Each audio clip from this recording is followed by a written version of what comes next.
Good morning dear students. આજનો વિષય ગણિત પ્રકરણ નંબર 3. આજની પહેલી એક્સરસાઇઝ છે, એક કરિયાણાની દુકાનના બિલની વિગત નીચે મુજબ છે, તેને આધારે પ્રશ્નના જવાબ લખો. તમને જુઓ, નીચે એક ચિત્ર દેખાય છે, એમાં લખ્યું છે સાંઈ કૃપા સ્ટોર. તો એનું બિલ, આપણે કંઈ પણ વસ્તુ લેવા જઈએ તો આપણે એનું બિલ લઈએ તો એ બિલમાં કઈ કઈ વિગત લખેલી હોય એ આમાં લખેલી છે. તો તમે જુઓ, સાઈડમાં તારીખ, બિલના number, cash memo, credit memo એ બધું લખેલું છે. ને આ બાજુ ડાબી બાજુ આપણે જોઈએ તો કોના નામનું બિલ છે, એટલે આપણે વસ્તુ લેવા ગયા હોય તો એ નામની બાજુમાં આપણું નામ આવે અને એની ઉપર એનું એડ્રેસ આપેલું છે. અને નીચે વિગતો જો, નંબરમાં 1 2 3 4 વિગતમાં આપણે કઈ વસ્તુ લીધી છે એ, એનો જથ્થો, એનો ભાવ અને કુલ રકમ. હવે વિગતમાં ગોળની બાજુમાં જથ્થો કેટલો છે? 5 કિગ્રા અને ભાવ છે, ભાવ 45. હવે 45 રૂપિયા ભાવ આપેલો છે, એ 5 કિગ્રાનો ભાવ ન હોય પણ 1 કિલોગ્રામનો ભાવ હોય, એટલે એ 1 કિલોના 45 રૂપિયાને કુલ રકમ એનો પણ ગુણાકાર તમને કરીને જ આપેલો છે. તો 5 કિલોના કુલ રૂપિયા કેટલા થશે? તો 225 રૂપિયા. એ જ રીતે ખાંડ 3 કિગ્રા લીધી છે, 1 કિલોના ભાવ 48 રૂપિયા છે ને કુલ કેટલા ચૂકવ્યા? તો 144. પછી ચા 1 કિલોગ્રામ અને ભાવ પણ 1 કિલોગ્રામનો આપેલો છે, એટલે 247 રૂપિયા એના ચૂકવ્યા હશે. અને સિંગ તેલ તો 3 લીટર, 1 લીટરના ભાવ 105, તો 3 લીટરના કેટલા ચૂકવ્યા હશે? 315. અને ચારેય વસ્તુ લીધી એની કુલ રકમનો આપણે સરવાળો કરીએ તો કુલ 931 રૂપિયા આપણે એને ચૂકવ્યા હશે. નીચે જે દુકાનનો માલિક હશે એની સહી છે, ઓ મોદી કરીને લખેલું છે અને બાજુમાં લખ્યું છે ભૂલચૂક લેવી દેવી. હવે એના ઉપરથી આપણે પ્રશ્નના જવાબ જોઈએ તો ગોળ અને ખાંડની કુલ કિંમત કેટલી? તો ગોળની જુઓ કુલ 225 અને ખાંડની 144. તો 225 ને 144નો સરવાળો કરીએ તો કેટલા આવશે? તો 369. પછી ખાંડ અને ચાની કુલ કિંમત, તો એવી જ રીતે ખાંડની કિંમત 144 અને ચાની 247, એનો સરવાળો કરવાનો તો આવશે 391. પછી ચા અને સિંગતેલની કુલ કિંમત, તો ચાના 247, સિંગતેલના 315, તો એનો સરવાળો કરીએ તો 562. હવે ગોળ અને સિંગતેલની કુલ કિંમત, તો ગોળની 225, સિંગતેલની 315, એ બંનેનો સરવાળો કરીએ તો 540 રૂપિયા. પછી ચા અને ગોળની કુલ કિંમત, તો ચાની કિંમત કેટલી છે? તો 247 અને ગોળની કિંમત કેટલી છે? તો 225, તો એનો સરવાળો કરીએ તો 472. અને સિંગતેલ અને ખાંડની કુલ કિંમત, તો સિંગતેલ અને ખાંડની કુલ કિંમત કરીએ તો 315 અને 144, તો 459 રૂપિયા એના થશે. બરાબર. આ તમને તમારી નોટમાં લખવાનો છે. ઉપર જે બિલ આપેલો છે એ એવી રીતે નહીં, પણ સિમ્પલ એક ચોરસ દોરી અને એની વિગતો લખજો. કલર કે એ કાંઈ આપણે પૂરવાનું નથી. હવે એના પછીનો દાખલો જે છે, ઉદાહરણ મુજબ વિવિધ રીતે સંખ્યાને વિસ્તારો. હવે આમાં આપણે કરવાનું શું છે? હવે હું એમ કહું કે 5 છે, કે કઈ કઈ સંખ્યાનો સરવાળો કરીએ તો 5 થાય. તો જુઓ, હું એમ કહું કે 0 ને 5 5 થાય તો સાચું.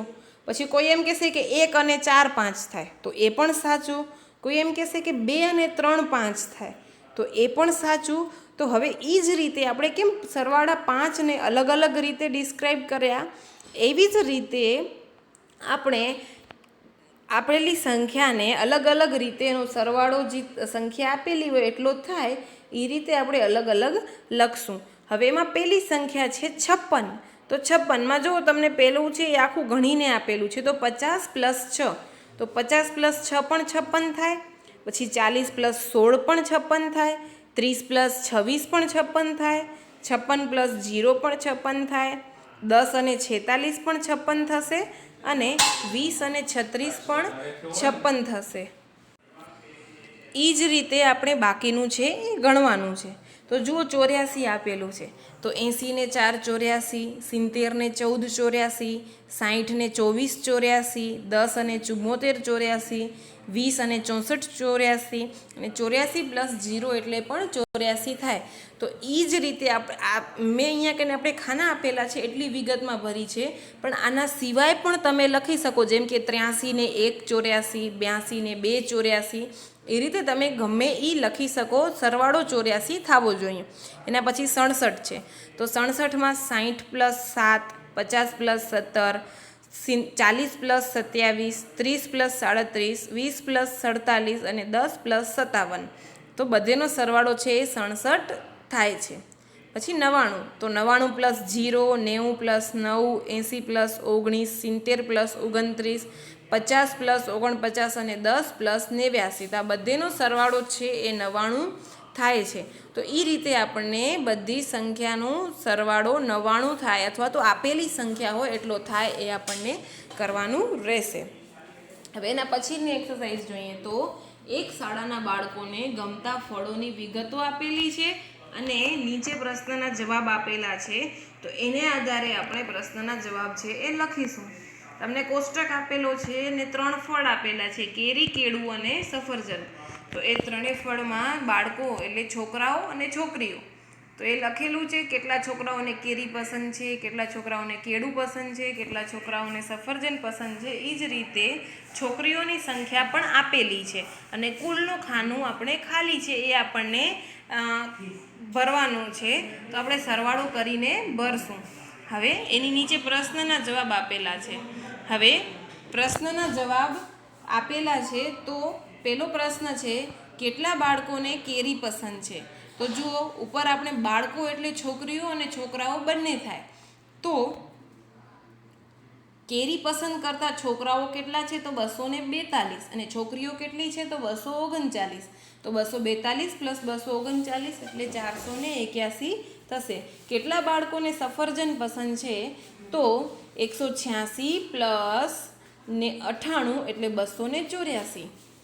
પછી કેટલા બાળકોને કેળું પસંદ છે તો કેળું પસંદ કરતા છોકરાઓ છે 169 અને છોકરીઓ છે 177. તો 169 + 177 એટલે 346.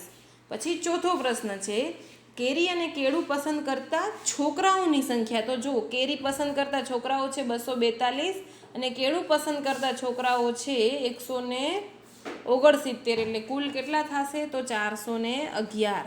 પછી કેળું અને સફરજન પસંદ કરતી છોકરીઓની સંખ્યા. તો કેળું પસંદ કરતી છોકરીઓની સંખ્યા 177 અને સફરજન પસંદ કરતી છોકરીઓની સંખ્યા 98.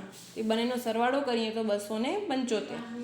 કેરી અને સફરજન પસંદ કરતા બાળકોની સંખ્યા કેટલી છે તો 481. હવે આમાં કુલ લખવાનું છે. જો કુલ બાળકો એટલે કેરી પસંદ કરતા બાળકો અને સફરજન.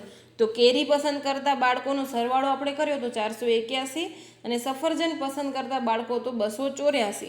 તો એનો સરવાળો કરીએ તો 765 બાળકો.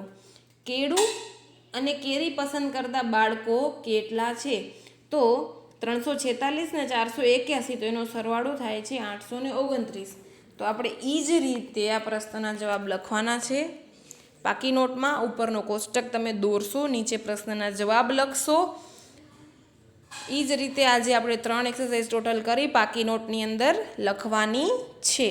Okay, by.